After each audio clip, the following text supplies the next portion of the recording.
ഒരു പരിക്കും കൂടാതെ കാര്യങ്ങളൊക്കെ ഭംഗിയായിട്ട് നടന്നല്ലോ. അയ്യോ എന്റെ അമ്മ. ഇനി നമുക്ക് ഈ ബാഗും തുറന്നു നോക്കിയാലോ? ആന്റി തന്നെ ഐശ്വര്യമായിട്ട് അങ്ങ് തുറക്കാം. മിനിമം 25 ലക്ഷം രൂപയെങ്കിലും ഈ ബാഗിൽ കാണുമെന്ന് എന്റെ പ്രതീക്ഷ. പക്ഷേ എങ്കിലേ നമുക്ക് ആ മുരുകനെ പറഞ്ഞതിനേക്കാൾ 1 ലക്ഷം രൂപ കൂടുതൽ കൊടുക്കാം. അല്ല, അവന് നമ്മൾ 2 ലക്ഷം കൊടുക്കാന്നല്ലേ പറഞ്ഞേ? ഒരു 3 ലക്ഷം കൂടെ ചേർത്ത് അവന് 5 ലക്ഷമായിട്ടും കൊടുക്കാം. ആ മുരുകനെ കൊണ്ടേ നമുക്ക് പല കാര്യങ്ങളും ചെയ്യിക്കാനുള്ളതാ. ഓ ശരി, 5 എങ്കിൽ 5. നിന്റെ ഇഷ്ടം പോലെ ചെയ്യേ. എന്നാലുമേ നിന്റെ കണക്ക് പ്രകാരം ഇതിൽ 20 ലക്ഷം ബാക്കി കാണുമല്ലോ.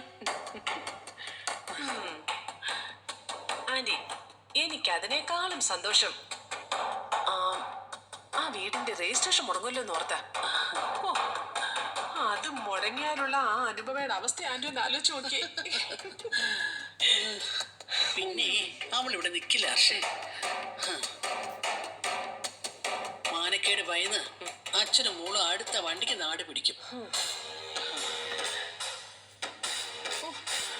അത് മനസ്സിൽ കാണാൻ എന്തൊരു സുഖം ആന്റി.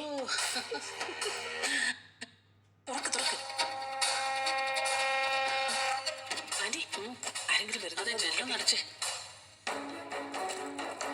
ആരുമില്ല, തുറക്ക് തുറക്കല്ലേ? തുറക്ക്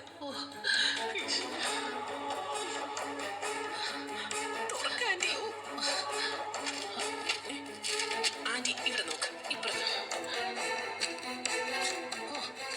നോക്കട്ടെ. ഇങ്ങേരുടെ ഒരു വാട്ടർ ബോട്ടിൽ, പുസ്തകം. അയ്യോ, ഇതിലൊന്നും ഇല്ലേ? അയ്യോ ആന്റി, ഇതിൽ പണം മാത്രം കാണാനില്ലല്ലോ.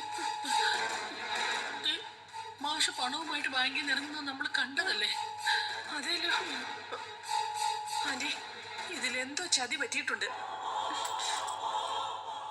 ആ മാഷ് പണം എടുക്കാനല്ലെങ്കിൽ പിന്നെ എന്തിനായാലും ബാഗോട്ട് ബാങ്കിൽ പോയത്? അല്ല, എവിടെ ചതി പറ്റിയെന്ന് ഹർഷയ്ക്ക് സംശയം.